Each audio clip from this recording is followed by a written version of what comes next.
Notre réseau de correspondants sur tous les continents, l'information telle qu'elle est vécue à l'étranger, qu'est-ce qui fait la une chez vous? Question que je pose à nos correspondants et je vais commencer par l'Algérie avec Nour Chahine. Bonjour Nour. Bonjour Mathieu. La une à Alger, c'est évidemment la faillite des Glazures.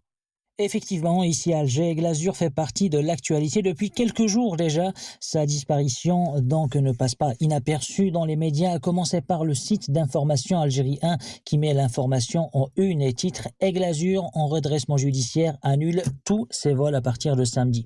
L'autre site d'information très suivi en Algérie, c'est TSA qui évoque la conséquence de la suspension des vols de la compagnie aérienne sur les 200 passagers algériens toujours bloqués en France.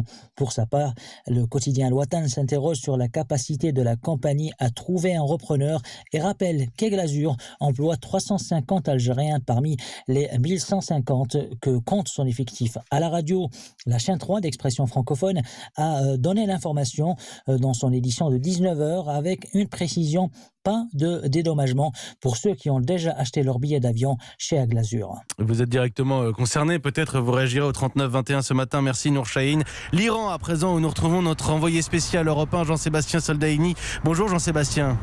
Bonjour. Vous avez parcouru la presse à Téhéran. Et à la veille d'un long week-end iranien, les journaux insistent largement sur le rôle de la France. Le quotidien Jomejam, proche des durs du régime, en fait même sa une en vendant les dessous de la proposition faite par Paris. Alors les dessous, c'est peut-être un peu fort, mais l'éditorialiste assure que les négociations se poursuivent et que les différends se gomment peu à peu. Autre référence au travail de médiation tenté par Emmanuel Macron, c'est en page 2 du quotidien plus modéré Amchari, une photo du président français, la tête un peu basse, mais pas vaincu, avec cette question: est-ce que les États-Unis sont d'accord avec la méthode française? Réponse: oui. Le journaliste revient sur le G7, sur l'idée de faire venir M. Zarif, validé par Donald Trump en personne. Et selon ce quotidien, c'est bien la preuve que le président américain peut se montrer flexible sur ce dossier. Merci Jean-Sébastien Soldaini. Et nous partons aux États-Unis retrouver notre correspondant Xavier Yvon. Bonjour Xavier. Hello Mathieu, bonjour à tous. En Amérique, la une, c'est encore et toujours l'ouragan Dorian. Après avoir dévasté les Bahamas, il provoque chez vous des dégâts et une polémique.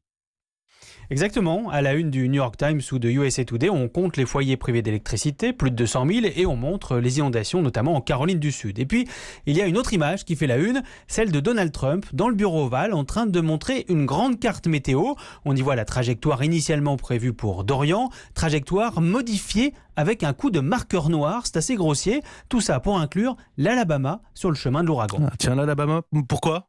Eh bien, pour avoir raison. La semaine dernière, Donald Trump avait multiplié les mises en garde en s'adressant aux États menacés par Dorian et en incluant, par erreur, l'Alabama. Le service national des prévisions météo avait dû le contredire en urgence pour éviter la panique. Non, l'Alabama n'est pas concerné. Situation ridicule qui a vexé Donald Trump, évidemment, d'où cette mise en scène avec la carte modifiée. C'est idiot, mesquin, et ça nous rappelle à quel point l'ego de Trump est fragile, écrit une éditorialiste du Washington Post. Les médias ont baptisé ça le Marker Gate.